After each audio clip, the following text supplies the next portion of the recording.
Inclinemos nuestros rostros para orar.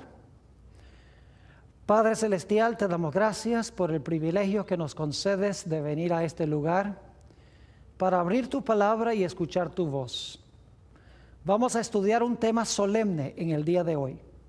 Y por eso te pedimos, Señor, que abras nuestras mentes y que enternezcas nuestros corazones para recibir la semilla de la verdad. Y te damos gracias, Padre, por escuchar y responder nuestra oración, porque te lo pedimos en el precioso nombre de tu Hijo, Cristo Jesús. Amén. En el libro de Apocalipsis se encuentra en sus primeros capítulos la historia de las 7 iglesias. Ahora, las 7 iglesias, según la mayoría de los eruditos, representan 7 periodos consecutivos en la historia de la iglesia cristiana, desde los días de los apóstoles hasta el fin del tiempo.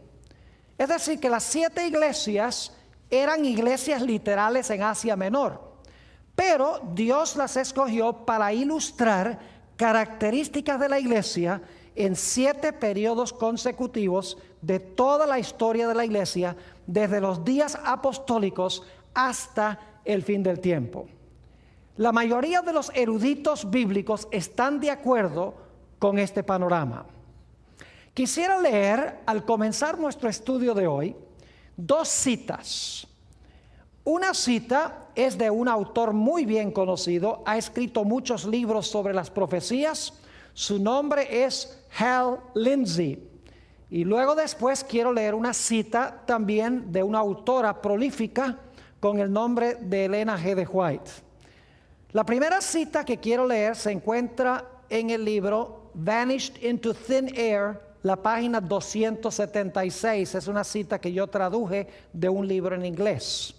Dice Hal Lindsey lo siguiente: yo creo que estas 7 iglesias fueron escogidas y puestas en su orden por nuestro omnisciente Señor, porque tenían problemas y características que iban a profetizar 7 etapas de la historia por las cuales habría de pasar la iglesia universal. Quiero que noten especialmente la última parte de esta cita. Dice que Dios escogió estas 7 iglesias en Asia Menor porque iban a profetizar 7 etapas de la historia por las cuales habría de pasar la iglesia universal. Es decir, Hal Lindsey, con quien estoy en desacuerdo en la mayoría de sus conceptos proféticos, dice que las 7 iglesias representan 7 periodos consecutivos de la historia de la iglesia. Eso es un dato muy importante para recordar. Ahora también quiero leer una cita de Elena White. Como les mencioné, esta cita se encuentra en el libro Hechos de los Apóstoles, la página 467. La autora aquí concuerda con la cita que leí de Hal Lindsey. Dice la autora lo siguiente: los nombres de estas, es decir, de las 7 iglesias, son un símbolo de la iglesia en diferentes periodos de la era cristiana. Fíjense lo que dice: los nombres de estas son un símbolo de la iglesia en diferentes periodos de la era cristiana.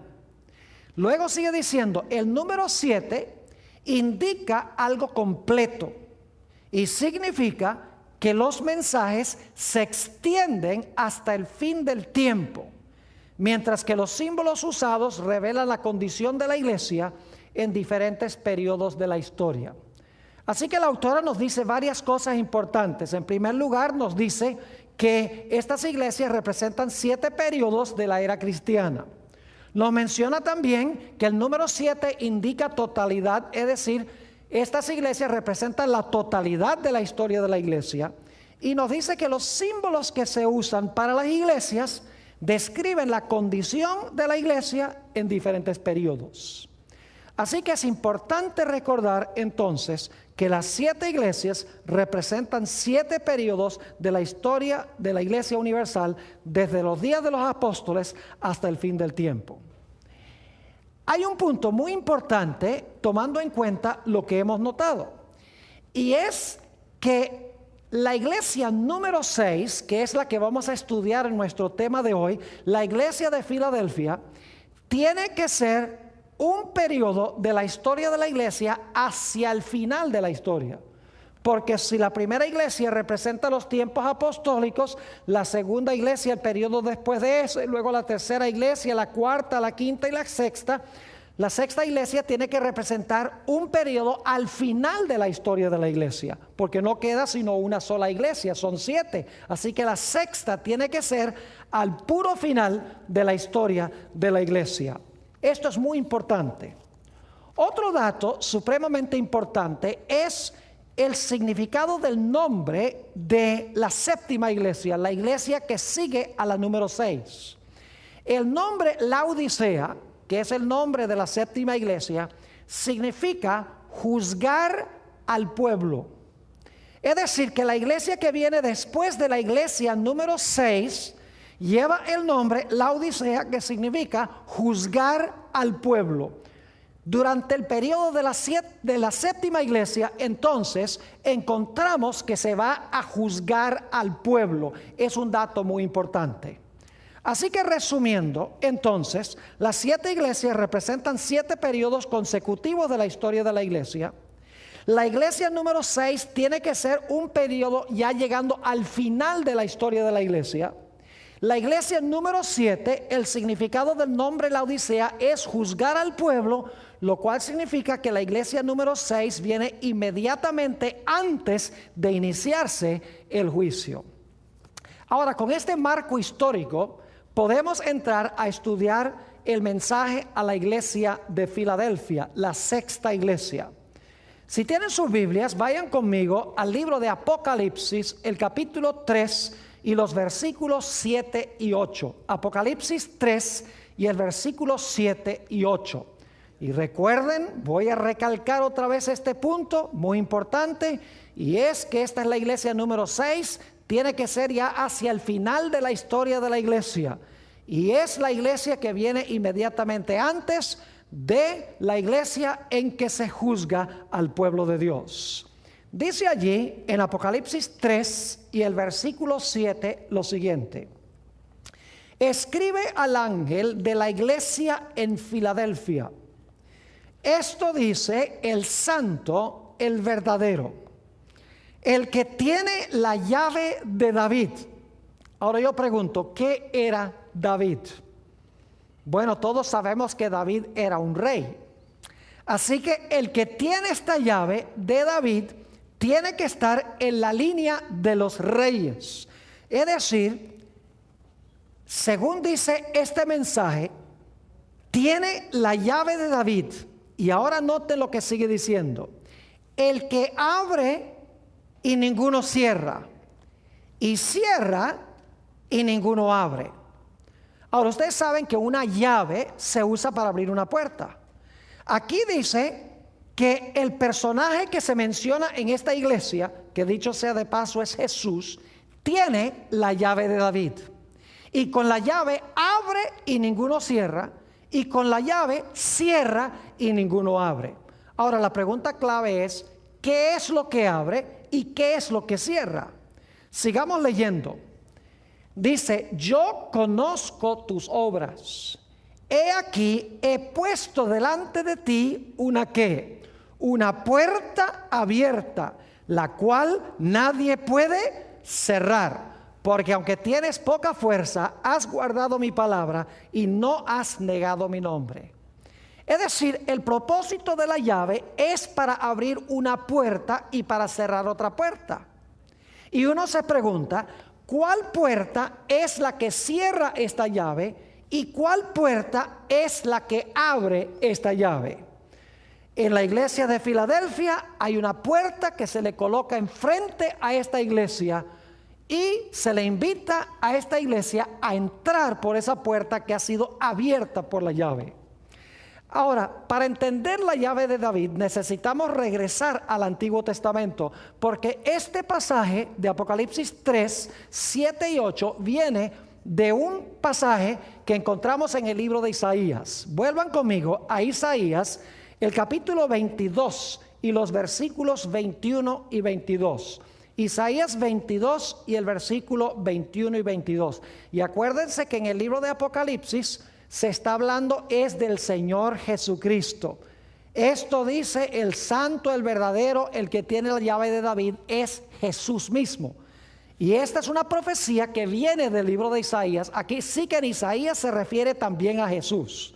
Dice en el versículo 21 de Isaías 22, en aquel día llamaré a mi siervo Eliakim, hijo de Hilcías, y lo vestiré de tus vestiduras, y lo ceñiré de tu talabarte, y entregaré en sus manos tu potestad. Esa palabra es muy importante, tu potestad. Se podría traducir mejor con la palabra gobierno. A eso volveremos después. Sigue diciendo, y será para padre al morador de Jerusalén y a la casa de Judá. Y ahora escuchen bien.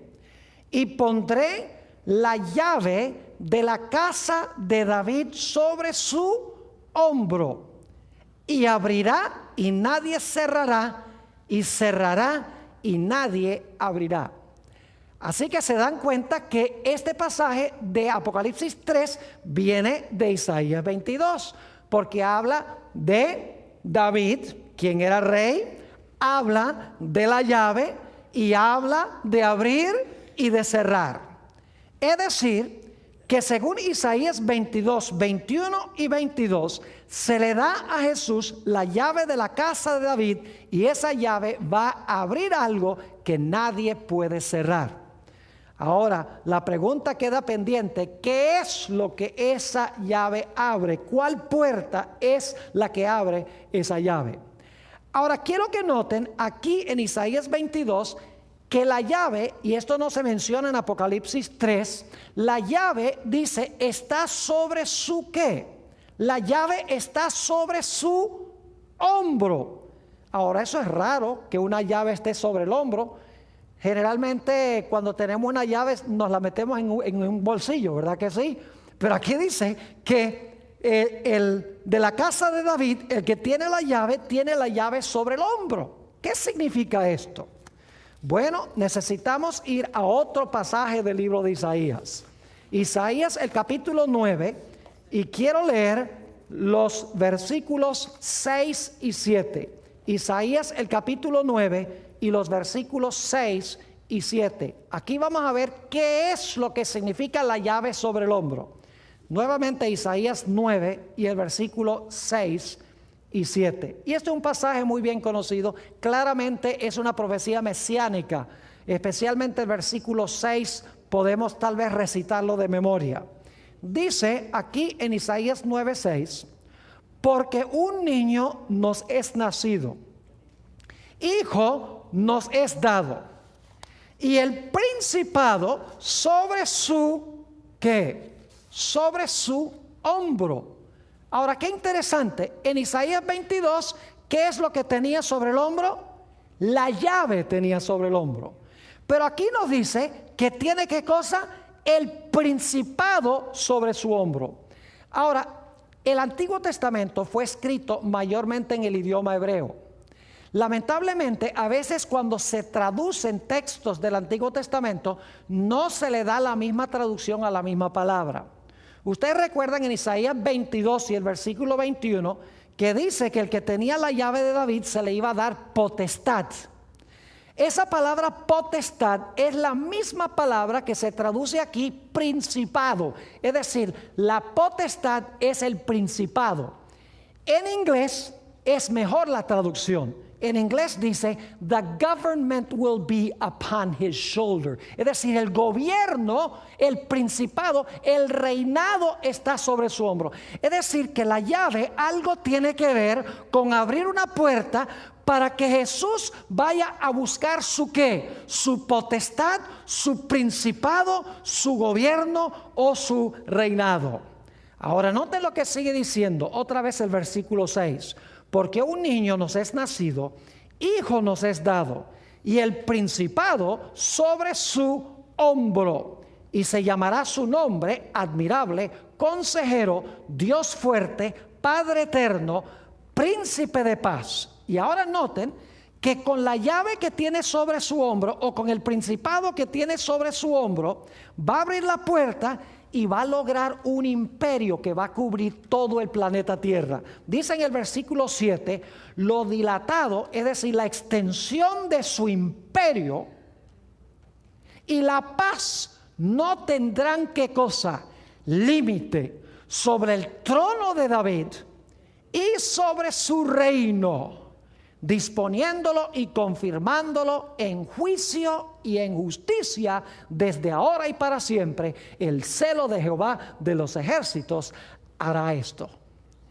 Es decir, que la llave que está sobre su hombro se usa para él buscar su principado, para lograr su reino. En otras palabras, un reino que tendrá una extensión universal. De alguna manera, la llave abre una puerta, Jesús entra por la puerta para que se le entregue su reino, que es un reino o un imperio universal y mundial. Ahora inmediatamente nos preguntamos, ¿cuál es la puerta que él va a abrir con la llave que tiene sobre su hombro para buscar el principado o el reinado que tiene sobre su hombro? Bueno, necesito mencionarles que en el santuario había 3 puertas. Había una puerta que llevaba del campamento de Israel al atrio. Había otra puerta que llevaba del atrio al lugar santo del santuario. Y había una tercera puerta que conducía del lugar santo del santuario al lugar santísimo. E inmediatamente uno se pregunta, ¿cuál de esas 3 puertas se abren con la llave que Jesús tiene sobre su hombro para buscar su imperio que va a cubrir todo el mundo, es decir, todo el universo? Bueno, no puede ser la primera puerta. Vamos a encontrar que la primera puerta lleva al atrio, y la obra que Jesús desempeñó en el atrio la hizo en la tierra. Por ejemplo, en el atrio se traía el cordero para examinarlo, para estar seguro de que era perfecto.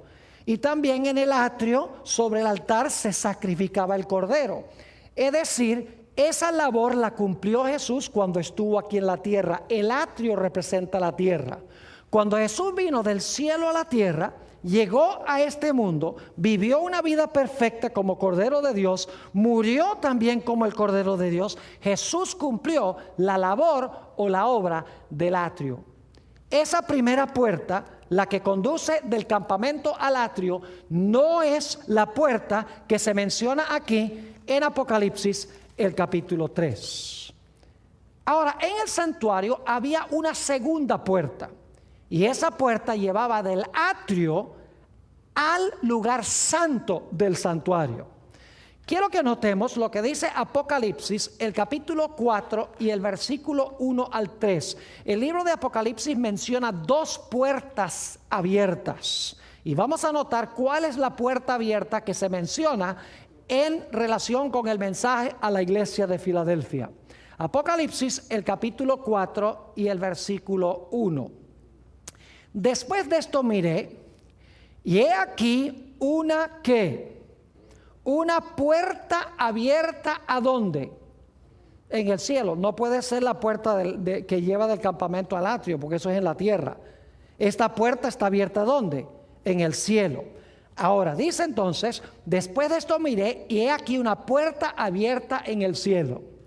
Y la primera voz que oí, como de trompeta, hablando conmigo, dijo: sube acá y yo te mostraré las cosas que sucederán después de estas. Y ahora escuchen, y al instante yo estaba en el espíritu, y he aquí un ¿qué? He aquí un trono establecido en el cielo, y en el trono uno sentado. Y el aspecto del que estaba sentado era semejante a piedra de jaspe y de cornalina. Y había alrededor del trono un arco iris semejante en aspecto a la esmeralda. Así que Juan ve una puerta abierta. Entra por la puerta abierta en visión. Ve un trono, y sobre el trono está uno ¿qué? Está uno sentado sobre ese trono. Ahora, hay varias cosas que quiero recalcar que son importantes en cuanto a estos versículos. En primer lugar, este evento se está realizando en el cielo. Esto no está pasando en la tierra, está sucediendo en el cielo. En segundo lugar, este trono que se menciona aquí en Apocalipsis 4 es un trono que está en el lugar santo del santuario, no el lugar santísimo.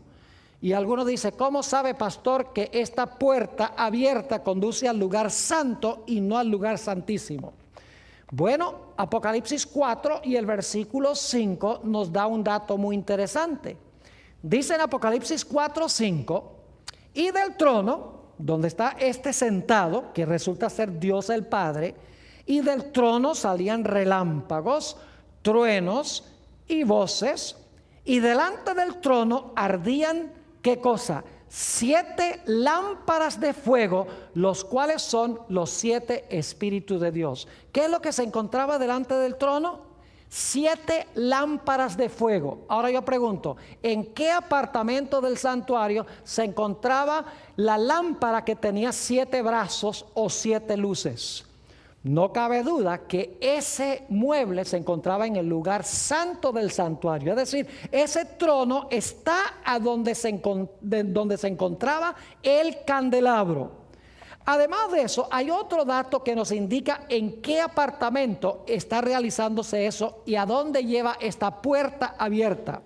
Note el Apocalipsis, el capítulo 5 y el versículo 8, y el capítulo 5 es una continuación de la escena del capítulo 4, se está realizando en el mismo sitio. Quiero que noten lo que también se encuentra allí. Apocalipsis 5 y el versículo 8. Y cuando hubo tomado el libro, los 4 seres vivientes y los 24 ancianos se postraron delante del Cordero. Todos tenían arpas, y note lo que sigue diciendo, y copas de oro llenas de ¿qué? Llenas de incienso, que son las oraciones de los santos. Noten que allí donde está el trono se encuentran copas llenas de incienso, que son las oraciones de los santos. Ahora yo pregunto, ¿a dónde en el santuario se presentaba el incienso? No cabe duda que el incienso se presentaba en el lugar santo, a donde se encontraba el altar de oro. Leamos en conjunción con esto Apocalipsis 8 y el versículo 3 y 4. Apocalipsis el capítulo 8 y el versículo 3 y también el versículo 4.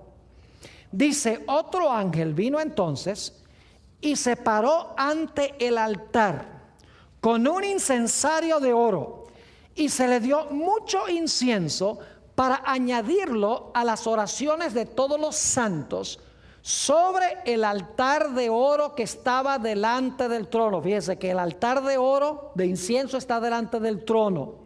Y luego dice, y de la mano del ángel subió a la presencia de Dios el humo del incienso con las oraciones de los santos. Es decir, en esta escena de Apocalipsis 4 y 5, donde se ve la puerta abierta y a Juan se le invita a entrar por la puerta abierta, esa puerta conduce al lugar santo por 2 razones. 1, se encuentra el candelero allí, y 2, se encuentra allí el altar de incienso. Es decir, esa puerta abierta conduce al lugar santo del santuario. Un dato muy importante es que sentado sobre ese trono está Dios el Padre. Y cuando leemos Apocalipsis 4, 1 al 3, nunca nos damos cuenta que Dios se haya movido de alguna parte para sentarse en ese trono. Sencillamente dice que hay un trono establecido en el cielo y el Padre está sentado allí. No se dice nada de que se haya movido de otra parte. Además de eso, hemos notado que también en Apocalipsis 4, alrededor de ese trono se encontraban 24 tronos. Luego en el capítulo 5 llega la hueste angélica con Jesús a presentarse delante del que está sentado en el trono. Es decir, quiero que tengamos clara esta perspectiva. Hay una puerta abierta, Juan entra por la puerta abierta, ve a Dios el Padre sentado sobre el trono, alrededor del trono hay 24 tronos. No está Jesús en ese momento allí, pero en el capítulo 5 llega la hueste angélica, trae a Jesús y Jesús se presenta delante de su Padre en el capítulo 5.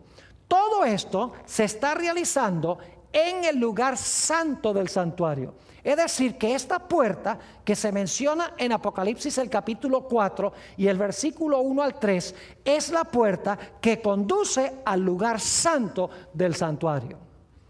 Lo que se está describiendo aquí en Apocalipsis 4 y 5 es la ascensión de Jesús a la presencia de su Padre.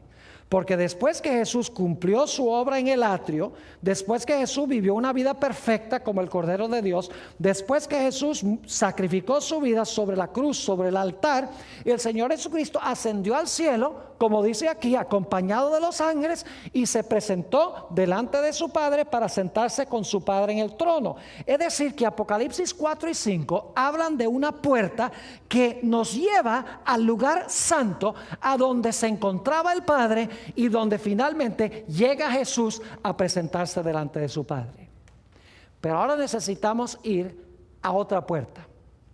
Dicho sea de paso, antes de leer el texto sobre esa otra puerta, necesito dejar muy en claro este punto, y es que la puerta de la cual vamos a leer ahora no puede ser la misma puerta de Apocalipsis del capítulo 4. Porque vamos a encontrar que hay otro mueble que está allí en este texto. No se encuentra el altar de incienso, ni se encuentra el candelabro, se encuentra otro mueble detrás de esa puerta. Noten Apocalipsis, el capítulo 11 y el versículo 19. Apocalipsis, el capítulo 11 y el versículo 19. Dice aquí: y el templo de Dios fue abierto en el cielo. ¿Qué fue lo que sucedió en el cielo? ¿Se abrió qué cosa? El templo de Dios se abrió en el cielo. Y ahora escuchen lo que dice: y el arca de su pacto se veía en el templo, y hubo relámpagos, voces, truenos, un terremoto y grande granizo.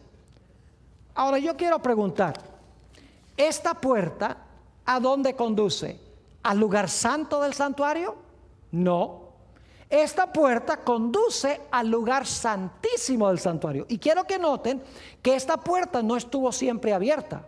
Esta puerta llegó un momento cuando se abrió. Y cuando se abrió esta puerta, se vio adentro, ¿qué mueble? El arca del pacto. Ahora yo pregunto, ¿a dónde se encontraba en el santuario el arca del pacto? Ustedes saben, el arca del pacto se encontraba dentro del lugar santísimo del santuario. Es decir, que esta puerta de Apocalipsis 11:19 conduce ¿a dónde? Al lugar santísimo del santuario. Ahora quiero repasar lo que hemos estudiado sobre las tres puertas. La primera puerta es la que conduce del campamento al atrio. Jesús, cuando vino del cielo, se presentó en el atrio, vivió una vida perfecta como cordero, murió en la cruz. La segunda puerta conduce al lugar santo del santuario. Jesús ascendió al cielo, se presentó delante de su Padre, quien estaba sentado en el trono, fue traído por los ángeles, había tronos con 24 seres sentados en los tronos, es decir, que representa el comienzo de la obra sacerdotal de Jesús en el cielo. Y luego tenemos la tercera puerta, que es la puerta que conduce al lugar santísimo del santuario. Ahora, un detalle cronológico muy importante que es este. Apocalipsis 4 y 5 está hablando de un evento que sucedió al comienzo de la historia de la iglesia cristiana, porque Jesús ascendió y luego entonces comienza la historia de la iglesia. Apocalipsis 11:19 no está hablando del comienzo de la historia de la iglesia, sino que está hablando de un evento que se realiza hacia el final de la historia de la iglesia. Y eso lo sabemos porque Apocalipsis 11:19, donde se abre el templo y se ve el arca del pacto, se está realizando bajo la sexta trompeta de Apocalipsis. Es decir, las trompetas cubren el mismo periodo de las iglesias. La sexta iglesia es hacia el final de la historia. Así que la sexta trompeta también tiene que ser hacia el final de la historia de la iglesia. Ahora, necesitamos compaginar este mensaje a la iglesia de Filadelfia, y lo que quiero mostrarles es que la puerta que se presenta delante de la iglesia de Filadelfia es la puerta que conduce al lugar santísimo. No puede ser la puerta que conduce al lugar santo, porque la sexta iglesia ya es al final de la historia. Apocalipsis 4 y 5 habla del momento cuando Jesús ascendió al cielo y se sentó con su Padre en el trono. Es decir, son dos momentos históricos completamente distintos. Jesús asciende, se abre la puerta del lugar santo, Jesús se sienta con el Padre en el trono. Mucho más adelante, bajo la sexta iglesia, nuevamente se abre una puerta al lugar santísimo, Jesús entra nuevamente a la presencia de su Padre. Ahora, en Daniel 7 encontramos nosotros una descripción de este gran evento. Antes de leer el pasaje que describe este evento, necesito darles un poquito de contexto. En Daniel 7 tenemos una sucesión de reinos. Tenemos un león que representa a Babilonia. Tenemos un oso que representa a Medo-Persia. Tenemos un leopardo que representa a Grecia. Tenemos una bestia espantosa y terrible, un dragón que representa a Roma, el imperio romano. Luego tenemos un cuerno pequeño que sube de la cabeza de ese dragón, que representa otra Roma, Roma religiosa, representa la iglesia romana. Es decir, tenemos un desarrollo de la historia desde Babilonia, Medo-Persia, Grecia, Roma y luego Roma religiosa o la iglesia romana. Y ahora quiero que noten lo que sucede después de la historia de la iglesia romana, que dura 1260 años. Vayan conmigo a Daniel, el capítulo 7, y vamos a leer los versículos 9 y 10. Daniel 7 y el versículo 9 y también el versículo 10. Y van a encontrar muchas semejanzas con lo que leímos de Apocalipsis 4. Dice allí: estuve mirando hasta que fueron puestos tronos. ¿Había tronos en Apocalipsis 4? Claro que sí. Dice, fueron puestos tronos y se sentó un anciano de días. Yo pregunto, ¿estaba sentado ya allí? No, porque dice que fueron puestos tronos y el anciano de días, ¿qué pasó? Se sentó, que significa que antes estaba parado. Sigue diciendo, cuyo vestido era blanco como la nieve y el pelo de su cabeza como lana limpia. Su trono llama de fuego y las ruedas del mismo fuego ardiente. Un río de fuego procedía y salía delante de él. Millares de millares le servían y millones de millones asistían delante de él. El juez se sentó y los libros, ¿qué? Los libros se abrieron. ¿Ven ustedes los mismos elementos que encontramos en Apocalipsis 4? ¿Hay un trono, sí o no? Claro que sí. ¿Hay uno sentado en el trono? ¿Cómo no? ¿Hay tronos también? Claro que sí. ¿Está la hueste angélica? ¿Cómo no? Pero es un poco diferente la escena, porque en Apocalipsis 4, Dios el Padre sencillamente está sentado allí. No se dice que se movió ahí de ninguna parte. Mientras que aquí dice que el Padre entró, se colocó el trono y luego el Padre ¿qué? Se sentó. Y los otros seres sobre los tronos también llegaron y se sentaron. Y después de sentarse, dice que los libros se abrieron y comenzó ¿qué cosa? Comenzó el juicio. Ahora quiero leer algunos otros versículos de Daniel el capítulo 7 para que ustedes se den cuenta la descripción adicional que se da de este evento. Daniel 7, versículos 26 y 27. Dice, pero se sentará el juez. ¿Qué va a pasar? Se va a sentar el juez y le quitarán su dominio para que sea destruido y arruinado hasta el fin. Y ahora escuchen bien. Y que el reino y el dominio y la majestad de los reinos debajo de todo el cielo sea dado al pueblo de los santos del Altísimo, cuyo reino es reino eterno, y todos los dominios les servirán y obedecerán. ¿Cuál es el resultado del juicio?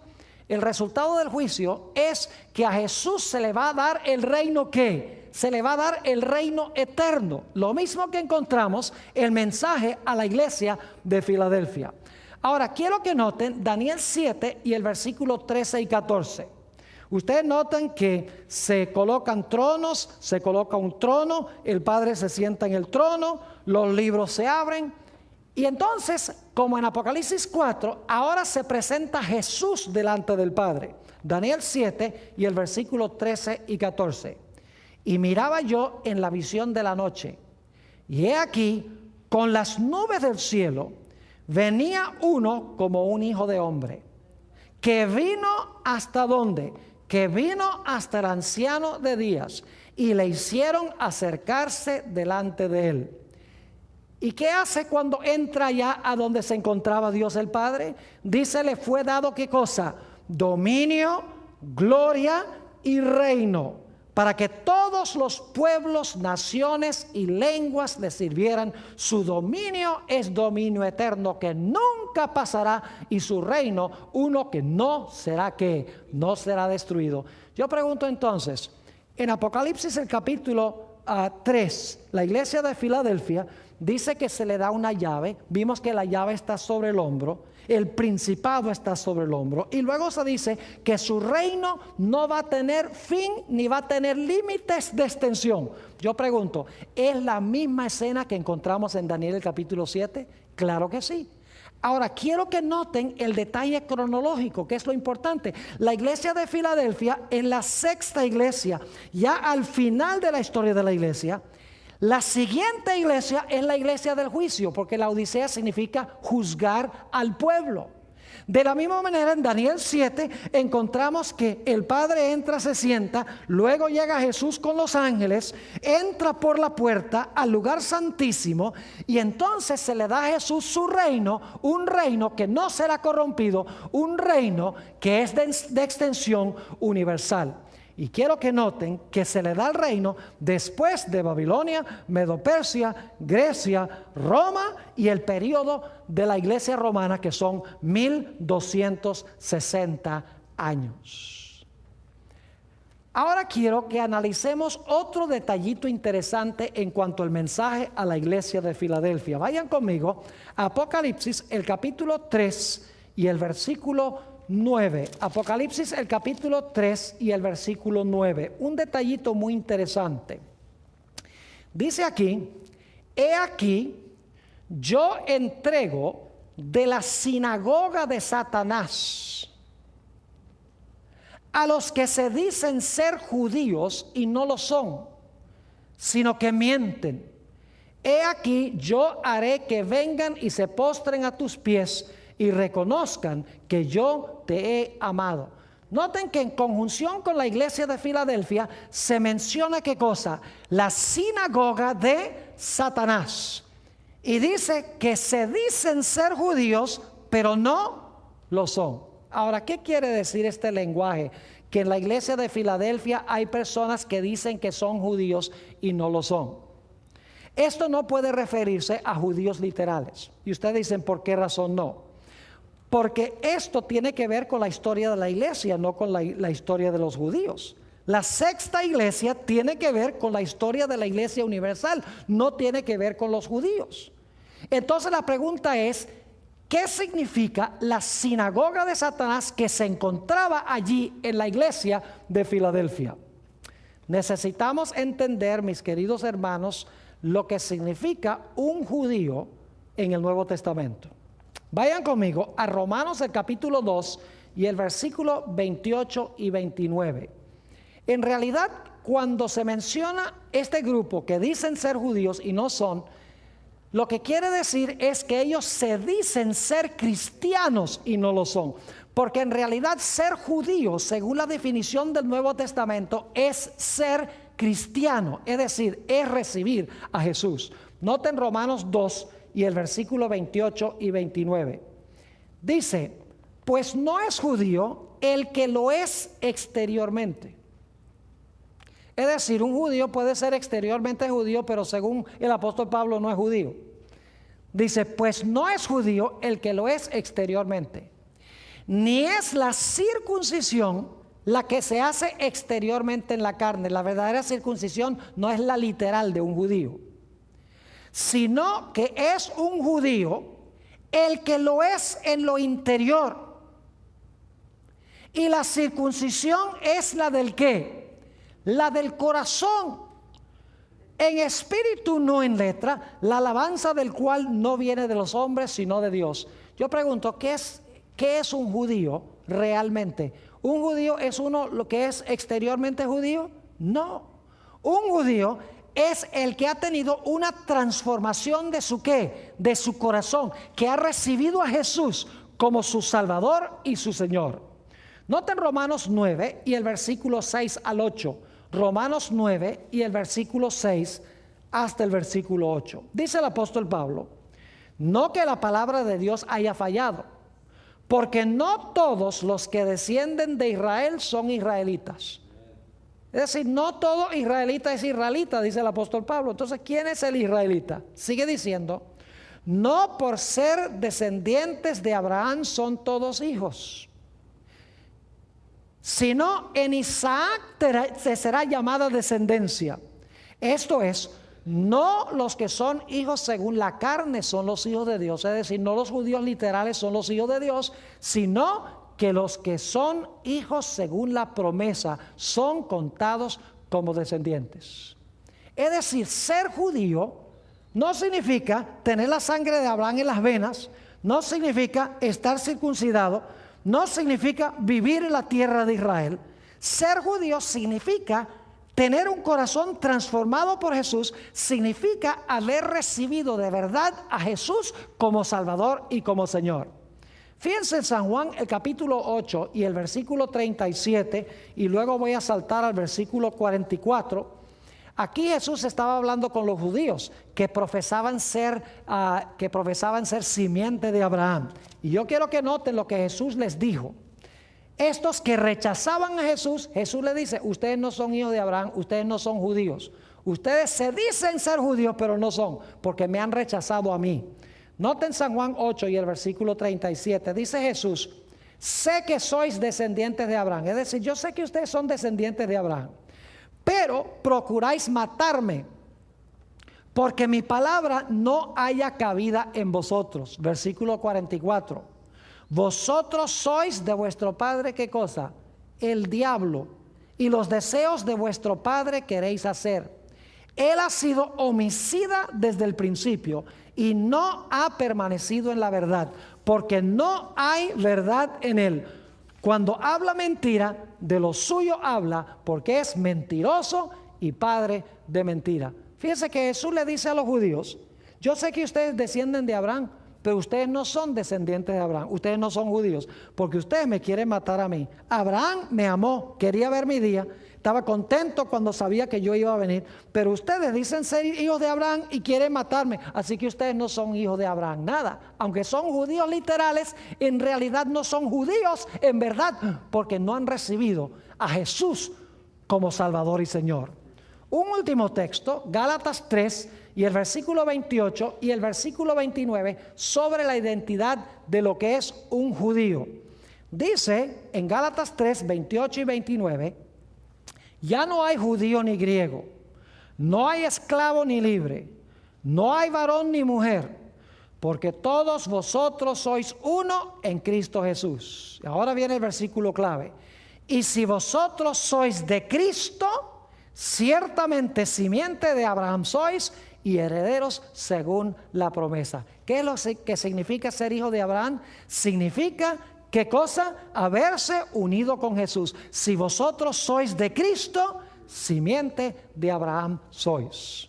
Ahora volvamos al aspecto de la sinagoga de Satanás en la iglesia de Filadelfia.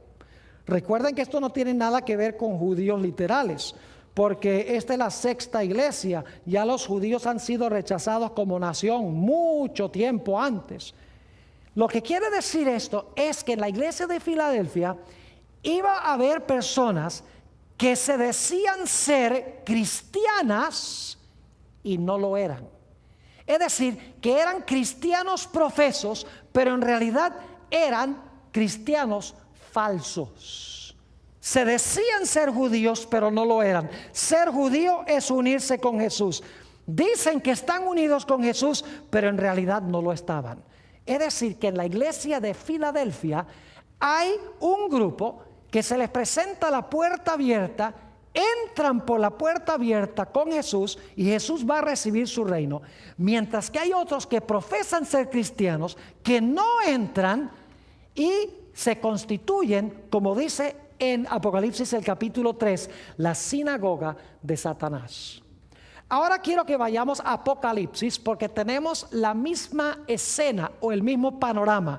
Apocalipsis el capítulo 13 y el versículo 2. Y quiero que noten que tenemos los mismos poderes que se mencionan en Daniel el capítulo 7.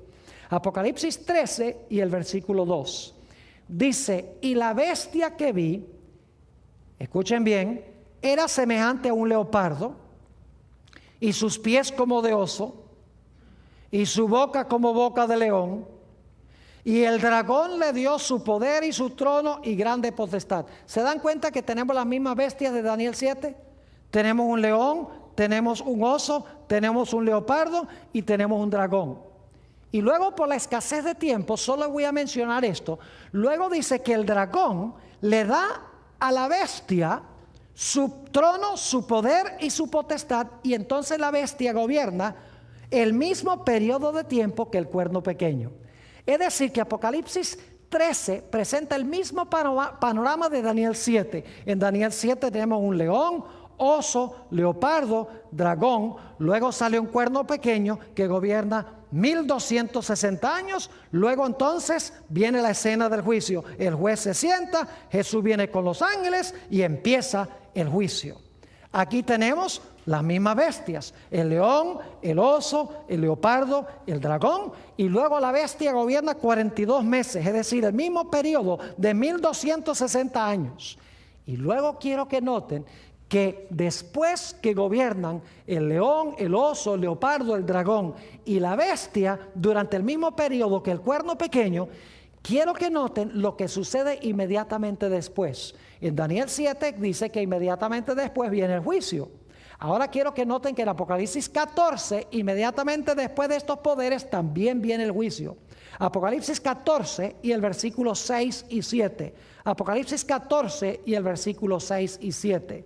Dice, vi volar por en medio del cielo a otro ángel, que tenía el evangelio eterno para predicarlo a los moradores de la tierra, a toda nación, tribu, lengua y pueblo, diciendo a gran voz, escuchen bien, temed a Dios y dadle gloria, porque ¿qué cosa?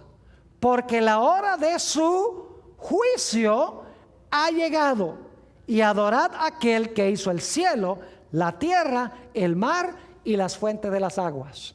Fíjense que en el contexto de estas bestias que se mencionan en Apocalipsis 13, que vimos en Daniel 7, inmediatamente después que gobiernan estos poderes, dice que empieza el juicio, tanto en Daniel como en el libro de Apocalipsis.